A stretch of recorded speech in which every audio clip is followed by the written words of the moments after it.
નમસ્કાર મિત્રો, કરુણા ટોક્સમાં આપનું સ્વાગત છે. હું છું કિશોર. મિત્રો, આજે અમે સાધુ વાસવાણી રોડ ઉપર વિશ્વકર્મા સોસાયટી છે ત્યાં બ્લોક નંબર 32માં આવ્યા છીએ અને અહીંયા વિવેકાનંદ સંગીત વિદ્યાલય ચાલે છે અને અહીંયા બાળકોને વિનામૂલ્યે સંગીત શીખવાડવામાં આવે છે. ખાસ સંગીત શીખવનાર જે ભાઈ છે એમના દાદા અને એમના ફાધર એ બંને મ્યુઝિક સાથે સંકળાયેલા હતા અને આજે એમની ત્રીજી પેઢી એટલે કે સારંગભાઈ ચૌહાણ એ એમની ત્રીજી પેઢી આ વારસો સંભાળી રહી છે. સારંગભાઈ, આપનું ખૂબ ખૂબ સ્વાગત છે. નમસ્કાર. સારંગભાઈ, એક તો આ ખાસ તો મોબાઈલથી બાળકોને દૂર રાખવા અત્યારે એ બહુ મહત્ત્વનો પ્રશ્ન છે, કારણ કે અત્યારે સતત મોબાઈલમાં બાળકો પરોવાયેલા છે અને એની વચ્ચે આ તમે વિનામૂલ્યે જે સંગીતના ક્લાસ ચલાવો છો, તો પહેલાં તમારી શરૂઆત, આ વિચાર કેવી રીતે આવ્યો અને વિનામૂલ્યે કેટલા વર્ષથી ચલાવો છો, કેવી રીતે ચલાવો, એ બધી વાત અમારા દર્શકોને કરો. નમસ્કાર, હું સારંગ ચૌહાણ છું. મારા ફાધર છે એ પણ નરેન્દ્રસિંહ ચૌહાણ કરીને હતા રાજકોટની અંદર. તે પણ 40 વર્ષથી મ્યુઝિક શીખડાવતા હતા રાજકોટની અંદર, ગોંડલ, જેતપુર, ઓલ ઓવર સૌરાષ્ટ્રની અંદર. તો ગયા વર્ષથી જ અમે ચાલુ કર્યું છે કે બાળકોને સંગીતમાં રસ પડે. જ્યારથી કોવિડ આવ્યો છે ને ત્યારથી બાળકોના હાથમાં મોબાઈલ આવી ગયા છે. પહેલાં હતા મોબાઈલ, પણ આટલો બધો એની પાસે સમય નહોતો મોબાઈલ યુઝ કરવાનો. પણ કોવિડથી શું સ્કૂલનું લેસન ને આ બધું મોબાઈલ ઉપર જ આવી ગયું છે, એટલે એનામાંથી બહાર નીકળી શકે. આજે 2 મહિના ફ્રી એટલે રાખ્યું છે. અમે 1 મહિના પણ રાખી શકતા હતા, પણ 2 મહિના એટલે રાખ્યું છે કે અમારે જે બેઝિક સંગીત શીખડાવવાનું છે ને એ અમે એનું 2 મહિનામાં કમ્પ્લીટ કરાવી શકીએ. એટલે એની રુચિ પડે, એની અંદર એને શોખ જાગે કે 2 મહિના સુધી સતત કરી રાખે તો એને કંઈક નવું શીખવા મળે. પ્લસ સૌથી સારામાં સારું મેડિટેશન છે ને તો એ સંગીત છે. બરોબર. સારામાં સારી કળા છે, આર્ટ છે તો એ મ્યુઝિક છે. આપણે 16 લલિત કળા જેને કહીએ છીએ, 16 આર્ટ આપણા દુનિયાના, એ 16 આર્ટની અંદર સૌથી પહેલું નામ આવે છે એ મ્યુઝિક આવે છે. સમજાણો? યોગાની ઉપર યોગા કરતાં પણ મેડિટેશન સારું સંગીત છે. તો બાળકોની એકાગ્રતા વધે, એનામાં કોન્ફિડન્સ જાગે કે હું કંઈક કરી શકું એમ છું. એના માટે આપણે 2 મહિના માટે આપણે આ રાખ્યું છે. વાહ.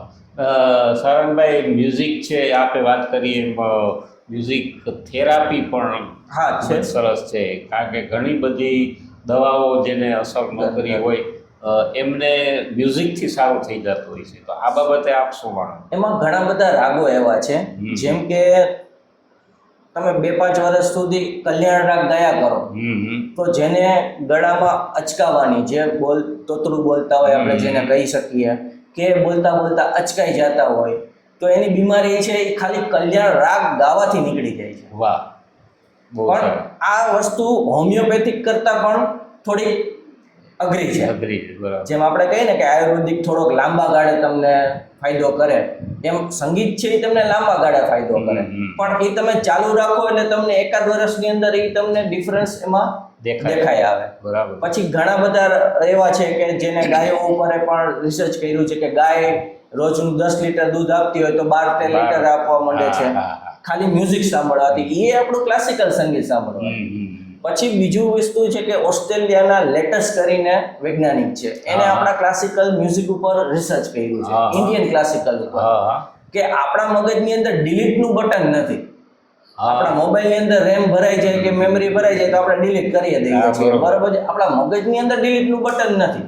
તો તમે ક્લાસિકલ રાગોનું અધ્યયન કરો, સાંભળો, એને ગાઓ, એને વગાડો, તો તમારી અંદર જે નકામી માહિતી છે પડી છે ને એ ઓટોમેટિક ડિલીટ થઈ જાય છે. જેમ કે આપણે કાલે સાંજે શું જમ્યા હતા, પરમદી શું જમ્યા હતા, એનું કોઈ જરૂરિયાત નથી કોઈ વસ્તુની. એટલે મ્યુઝિક છે એ ઘણી બધી રીતે આપને હેલ્પ કરે છે. અને ખાસ તો તમે જે વાત કરી કે ઓસ્ટ્રેલિયામાં જે આ ભાઈએ આખું ડિલીટનું બટન આપણા મગજમાં છે નહીં.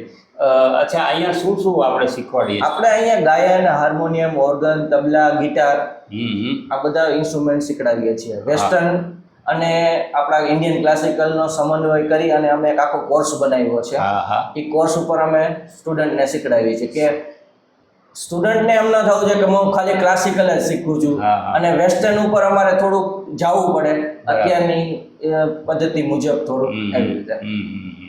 સરસ. અચ્છા, તમે ટ્રેનિંગ લીધી છે, તાલીમ લીધી છે કે? હા, મેં મારા ફાધર પાસેથી તાલીમ લીધી છે. અચ્છા, હા, હા. હું 6ઠા ધોરણમાં ભણતો ત્યારથી હું આ કરું છું. વાહ. સમજાણ.